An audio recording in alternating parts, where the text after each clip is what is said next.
Buat kalian yang mau mensupport channel ini dengan donasi, atau emang sekedar mau beli mimin kopi, kalian bisa pilih antara Super Thanks atau Saweria. Gue sih nggak masalah kalian pilih yang mana. Cuma kalau bisa, lewat Saweria aja. Soalnya kalau YouTube, potongannya gede, 30%. Kalau Saweria, cuma 5%. Untuk link Saweria, kalian bisa klik aja di atas kanan nih. Atau bisa cek di kolom deskripsi. Tapi kalau mau support, nggak harus donasi kok. Dengan kalian nonton sampai habis, dan memberikan like pada video ini, itu udah ngebantu banget buat support channel ini. Oh iya, kalian juga bisa join nih ke grup Telegram komunitas cerita manhwa yang baru. Untuk linknya, gue tampilin di layar ya. Tapi kalau malas ngetik, cek aja kolom deskripsi. Di sana, kalian bisa sharing nih topik seputar manhwa dan kawan-kawan, dan juga ketemu teman baru. Kalau mau info terbaru dari Mimin, misalnya upload kapan atau misalnya ada telat upload, Mimin pasti akan langsung infokan di Telegram. Makanya, jangan lupa join ya. Gak perlu berlama-lama lagi, kita mulai aja ceritanya.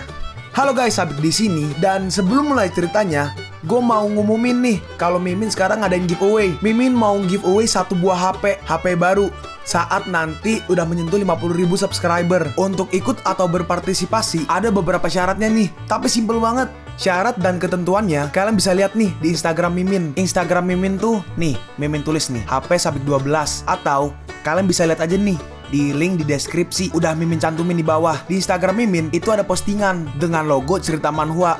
Nah, di sana kalian bisa lihat tuh syarat dan ketentuannya. Gak susah kok, syaratnya simple banget. Gak pakai ribet, gak pakai susah. 2 menit selesai. Pemenangnya akan Mimin umumin saat udah menyentuh 50.000 subscriber. Tunggu apa lagi? Makanya yuk, buruan subscribe biar cepet-cepet giveaway-nya. Nanti bakal ada giveaway terus kok, tenang aja. Oke, segitu aja. Kita lanjut ke ceritanya. Terus yang ngedorong berkata nih, kalian segera singkirkan orang tua ini. Jangan sampai menunda konser Kun. Seseorang berkata, tapi sepertinya dia terbentur lantai. Haruskah kita menelpon keamanan bandara? Tunggu, aku nggak melihatnya terbentur lantai. Kenapa tidak diseret dulu aja? Lagi pula perjalanan Kun nggak bisa ditunda. Kalau begitu, ya udah tarik ke bawah dulu. Terus tiba-tiba berhenti. Peichen maju tuh dan pergi ke kakeknya. Kakek, apa kau baik-baik aja? Woi, apa kau belum selesai? Idolaku Kun akan turun dari pesawat. Apa bisa kau segera pergi dari sini? Peichen membalas, ini adalah jalan bandara. Apa sekarang kau berhak untuk mengatur di sini? Apa kau nggak melihat orang ini kesakitan? Apa idola yang seperti lalat itu sombong seperti kalian dan juga sangat kasar? Hah? Siapa yang kau panggil lalat? Kau nggak pantas untuk menilai Kun yang terbaik di dunia. Terus orang-orang mulai ngamuk tuh. Itu benar. Aku benci orang sepertimu yang tidak mengerti Kun. Tapi bilang kalau dia, yang tidak mengerti Kun kami. Ini komanya nggak ada, cok. Tapi bilang kalau dia tidak baik. Dasar gob. Kau segera minta maaf kepada Kun dan berjanji untuk membeli 3.000 kopi album terbaru Kun. Waduh. Jika tidak, kami akan bersikap kasar padamu. Kalau begitu, aku tidak akan meminta maaf. Lalu apa yang akan kalian lakukan? Kau tidak bebas kalau kau tidak melihat peti mati.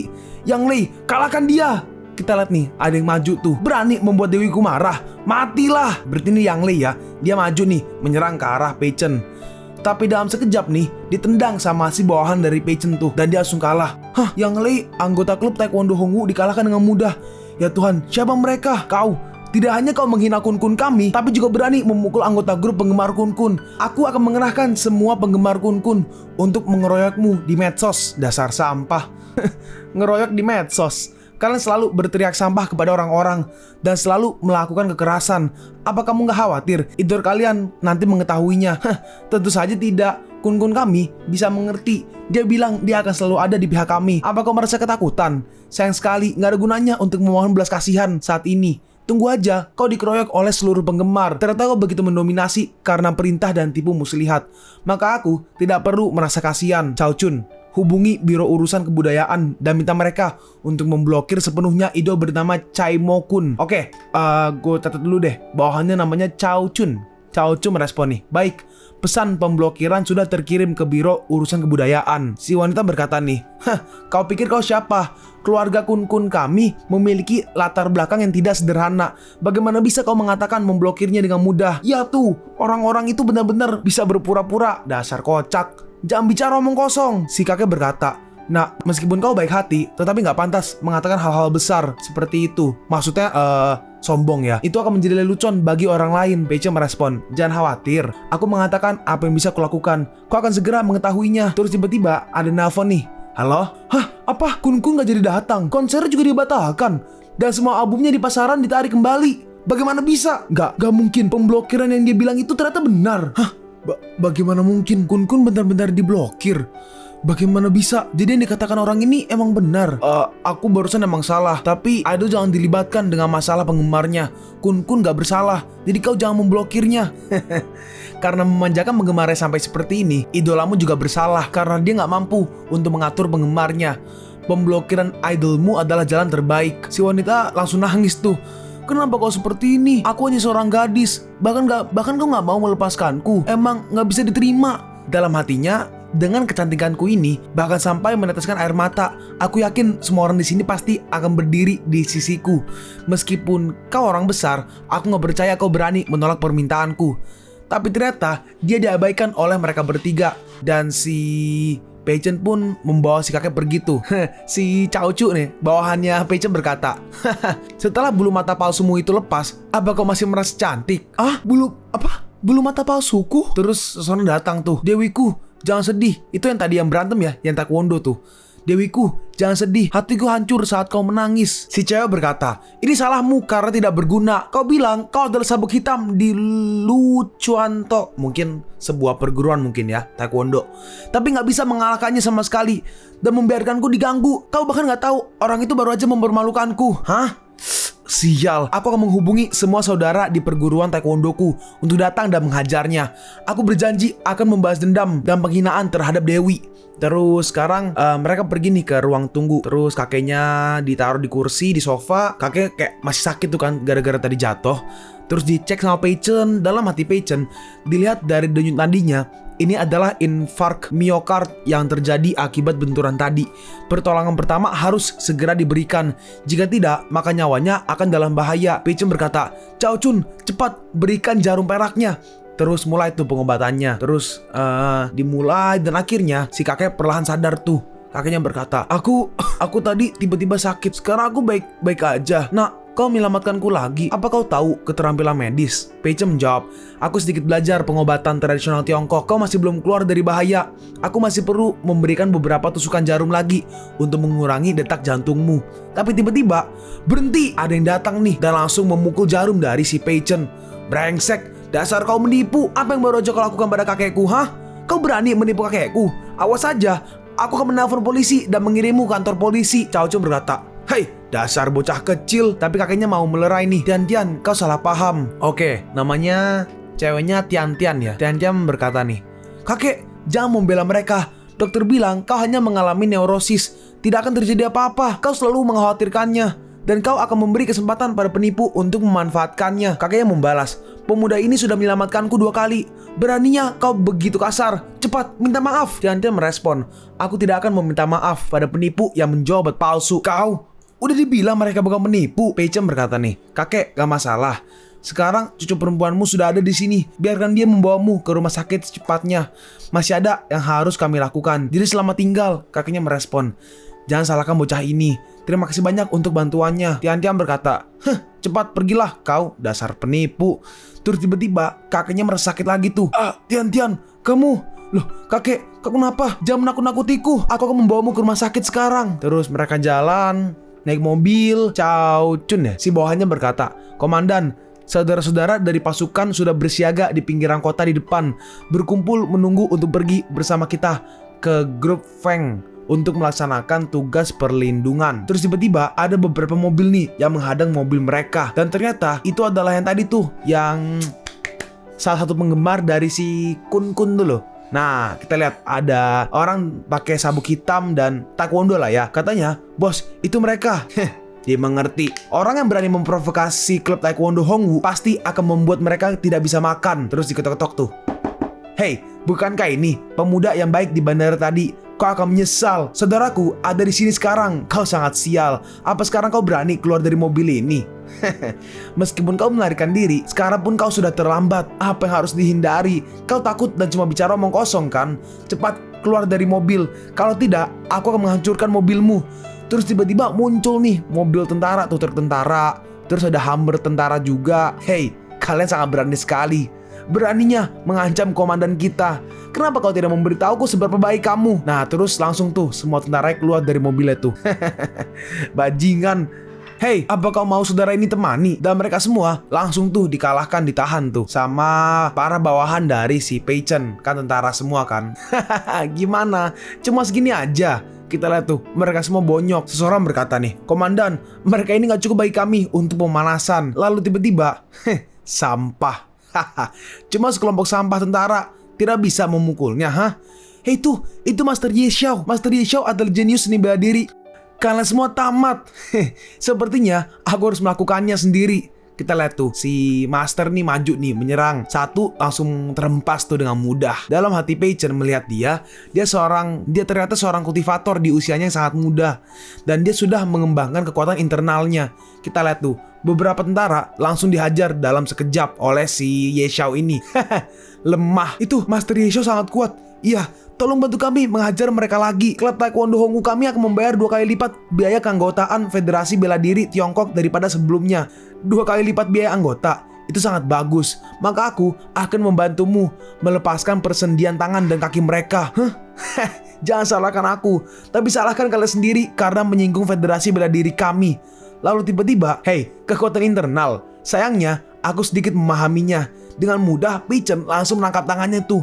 Dalam hati si Ye Xiao, sejak kapan orang ini muncul? Dan si Ye Xiao tuh langsung dihajar. Apa kekuatannya? Ternyata ada kekuatan internal yang sangat kuat di dunia ini. Dan dia dihajar dan langsung terempas ke mobil tuh. Dan langsung kalah dalam sekali serang. Pei Chen berkata, "Oke, jangan berpura-pura mati. Berdirilah. Aku bilang bahwa kalian gak boleh menggunakan energi internal kepada orang biasa. Tapi anak ini bukanlah orang biasa. Lakukan aja apa yang kalian ingin lakukan." Hehe. Sudah lama kami menunggu kalimat ini dari komandan. Kami nggak bisa menggunakan kekuatan internal kami setelah pelatihan. Ini benar-benar bisa mencekik kami sampai mati. Hehehe. Hah? Tidak. Kita lihat tuh, si Ye Xiao tadi tuh, yang master tadi langsung dihampiri tuh rame-rame. Baru aja kau bilang kau akan menghapus kami, ha? Bocah, kau udah gila. Enggak, maafkan aku. Tidak. Dan akhirnya, sekarang pun kita pergi nih ke villa keluarga Feng. Dan Pei Chen sampai di sana nih. Seseorang berkata, "Presiden Chiang, kok akhirnya datang?" Pei Chen berkata, "Maaf, ada sedikit gangguan di jalan." Chen Chen merespon, "Tidak apa-apa, Tuan Chiang dan yang lainnya, silakan masuk." Ayah, dia adalah Tuan Chiang Pei Chen yang direkomendasi oleh Tuan He untuk melindungi kita. Chiang Xiaoyu sungguh hebat, pria muda yang sangat menjanjikan. Kita lihat nih, orang ini nih adalah pendiri grup Qing Sheng, namanya Feng Chaisen. Kalau anaknya kan Feng Chen Chen ya. Ya, Feng Chen Chen. Ini ayahnya namanya Feng Chaisen. Pei Chen berkata, "Tuan Feng, senang bertemu denganmu." Lalu di belakang seseorang berkata nih, "Kau bilang orang-orang ini bisa melindungi kita.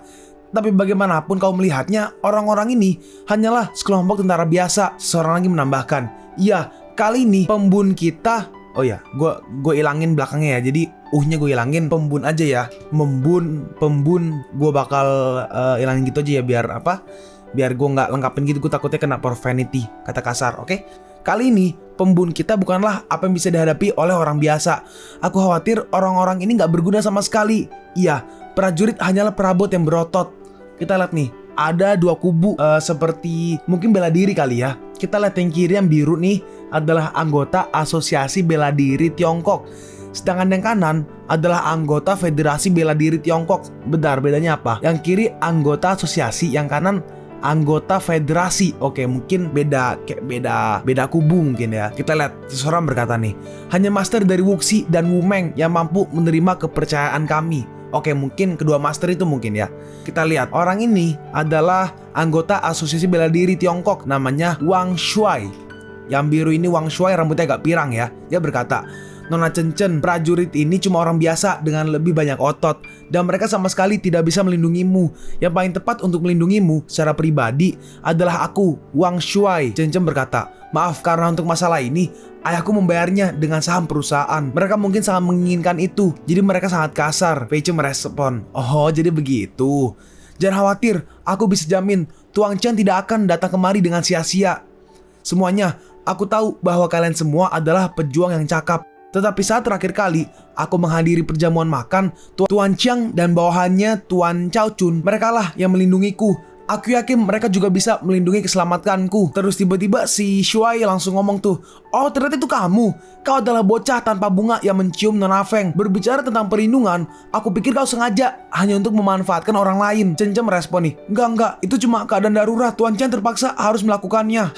Jiang Xiaoyu, aku sangat berterima kasih kepadamu karena sudah menyelamatkan gadis kecil ini dan mau untuk melindungi kami. Tapi kali ini orang yang kita hadapi bukanlah orang yang biasa yang kalian temui saat di perjamuan sebelumnya. Kami khawatir Jiang Xiaoyu tidak akan cocok untuk ini. Oh, Jiang Xiaoyu tuh Pei Chen ya kayaknya ya. Jadi manggilnya Jiang Xiaoyu gue nggak tahu kenapa. Tapi intinya harusnya kalau gue tidak salah mengartikan sih Jiang Pei Chen ya. Jiang Xiaoyu itu sama-sama Jiang kan. Chen Chen berkata, ayah, Tuan Jiang bisa melindungi kita. Tuan Feng, kalau begitu, biarkan dia bertarung denganku. Kalau mereka kalah, itu akan membuktikan kalau mereka cuma tentara dan suruh. Hah? Gak ada komanya, cok. Jika mereka kalah, itu akan membuktikan kalau mereka cuma tentara dan suruh mereka pergi. Gimana? Kalau kau gak mau bertarung denganku, berlututlah di depan semua orang dan tampar wajahmu 50 kali. Kau akan dihukum karena menyinggung Nona Feng. Aku gak peduli denganmu tentang hal lain. Setelah melakukan tamparan itu, kau bawa tentara yang compang-camping ini sejauh yang kau bisa. Orang-orang berkata nih, Wang Shuai, kau sangat jahat. Dia pasti gak berani melawanmu. Semua pilihan menyakitinya. Iya, dia pasti memilih melakukan tamparan. Semoga akan menjadi pertunjukan yang bagus. Wang Shuai, aku gak mau kau mengganggu bisnisku. Nona Feng, ini urusan kami para pria. Kau sebagai wanita jangan ikut campur. Kecuali kalau Tuan Chang sendiri mengakui kalau dia bukan pria. Feng Chaisem berkata, tapi Wang Shuai, bagaimanapun juga kau adalah seseorang yang bisa menggunakan kekuatan internal. Kalau kau melakukannya, aku takut kau akan secara tidak sengaja menyakiti Tuan Chang. Wang Shuai merespon nih, Pak Tua Feng, aku tidak memaksanya. Selama dia mengaku tidak bisa melakukannya, aku bisa melepasnya. Oke, aku terima tantanganmu. Hei tuh, dia udah gila. Wang Shuai adalah salah satu murid dari asosiasi bela diri. Dia sudah mengembangkan kekuatan internalnya. Dan orang biasa bukanlah lawannya. Aku khawatir dia akan menjadi cacat. Tapi, jika aku menang, kau bawa semua anggota asosiasi bela dirimu untuk pergi. Gimana? Apa salahnya berjanji padamu? Tapi berhentilah bermimpi. Aku gak mungkin kalah. Aku akan memberitahumu apa akibatnya menjadi orang yang tidak tahu kemampuannya sendiri. Feng Lao, karena keduanya ingin bertarung, biarkan aja mereka bertarung. Iya, biarkan aja mereka membuktikannya. Artinya, Tuan Chang ini sangat kuat dan gak takut pada anggota asosiasi bela diri. Kenapa repot-repot mengkhawatirkannya? Itu yang ngomong orang-orang di belakangnya ya. Ya sudah, kalau begitu silahkan lakukan di halaman belakang. Dan mereka pun pergi nih ke halaman belakang. Shuai berkata, bocah, aku tidak akan berbelas kasihan. Pei Chen merespon, tolong beri aku pencerahan. Kita lihat tuh, si Shuai langsung lompat, langsung maju tuh dia. Mundur ya, dia masih diem deh. Dia mengumpulkan energi langit dan bumi. Hei itu gak mungkin. Itu seharusnya itu adalah 7 tinju mematikan dari asosiasi bela diri. Wang Shuai masih muda. Apa dia sudah berlatih 7 tinju mematikan itu? Sudah berakhir. Jiang Pei Chen ini pasti akan terluka parah. Dalam hati Wang Shuai, aku akan mengalahkanmu dengan teknik 7 tinju mematikan dan mempermalukanmu di depan Nona Feng. Kita lihat tuh, wush, wush, wush, dan langsung menyerang tuh. Rasakan ini. Kita lihat tinjunya hampir mengenai Pei Chen. Tapi tiba-tiba, apa? Dengan mudah ditahan oleh Pei Chen nih. Apa? Ini adalah 7 tinju mematikan. Hei itu, apa? Itu adalah 7 tinju mematikan. Tapi dia langsung mematikannya. Ini gak mungkin. Tuan Wang, teknik tinjumu ini sangat kuat dan luar biasa. Hanya saja itu gak berguna padaku. Apa? Oke, sekarang giliranku. Kita lihat nih, Pei Chen langsung menyerang balik dan langsung menyerang si Wang Shuai. Dia pun langsung terhempas jauh. Hah? Itu, lihat, apa-apaan itu? Chen Chen berkata, sudah aku bilang, dia pasti bisa melakukannya. Hah? Wang Shuai adalah orang terbaik yang sudah mengembangkan kekuatan internalnya di antara kita semua. Jika dia aja nggak bisa mengalahkan lawan, maka kita juga nggak. Ya udah, gimana? Apa ini membuktikan kalau kami memenuhi syarat untuk melindungimu? Kami kalah dan asosiasi bela diri kami akan pergi dari sini. Dan karena mereka kalah, mereka diledek nih oleh dari kubu yang baju hitam merah tuh. Kalau asosiasi nggak bisa, maka federasi bela diri kita bisa. Iya, federasi bela diri kami memiliki dewa seni bela diri paling berbakat. Iya benar sekali. Tuan muda akan segera datang. Tuan muda kami tidak sebanding dengan tinjuan lemah Wang Shuai. Itu, tuan muda sudah di sini. Tuan muda, ayo cepat pergi. Loh, tuan muda, ada apa denganmu? Tuan, apakah Anda baik-baik aja? Tidak apa-apa, kau bilang aja, siapa yang mau mengambil pekerjaan federasi kita? Itu, Tuan Yeshao, itu mereka yang ingin mengambil pekerjaan federasi kita. Yeshao berkata, berani mengambil pekerjaan kita? Cari mat. Tapi pas dilihat, itu tuh yang tadi lo dibantai sama si Pei Chen tuh loh. Para tentara berkata, hah, bocah, kebetulan sekali kita bertemu lagi. Dan melihat itu Yeshao kaget. Hah, bagaimana bisa itu kalian? Para bawahannya berkata, Tuan Yeshao, cepat beri mereka pelajaran. Iya, beritahu mereka kenapa bunga mawar warnanya merah. Kalian pun sampai di penghujung video ini. Kalian mau tahu lanjutan chapter ini? Atau manhwa menarik lainnya? Makanya, jangan lupa subscribe biar kalian gak ketinggalan kalau gue upload video baru. Jangan lupa like, komen, dan share ke teman-teman kalian supaya channel ini bisa lebih berkembang ke depannya. Segitu dulu dari video cerita manhwa. Gua Sabik undur diri. See you on the next video. Zaijian!